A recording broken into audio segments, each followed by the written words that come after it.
শ্রী শ্রী অনুকূলচন্দ্র ঠাকুরের আলোচনা জয়গুরু।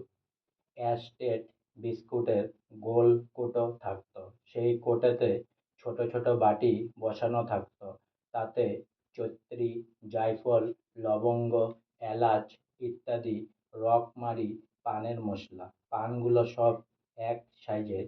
রকমারি মশলা দিয়ে পানের খিলি করতেন। একটা ন্যাকড়ায় 4টা/5টা করে পান সেজে রাখতেন। তারপর ন্যাকড়াটা ভিজিয়ে দিতেন এমনই যত্নের সঙ্গে 4টা/5টা করে শ্রী ঠাকুরের সারাদিনের পান সাজিয়ে রাখতেন।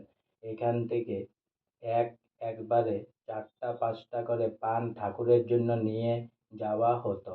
ওই পান শেষ হলে বর্মার কাছ থেকে আবার ন্যাকড়ায় জড়ানো পান নিয়ে যাওয়া হতো।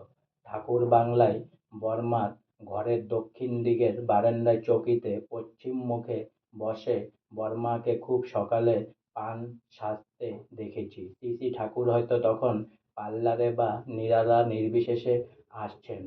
পান সাজা হয়ে গেলে বর্মা রান্নাঘরে যেতেন। আজকে আমার শ্রী শ্রী অনুকূলচন্দ্র ঠাকুরের আলোচনা এখানেই সমাপ্ত হলো।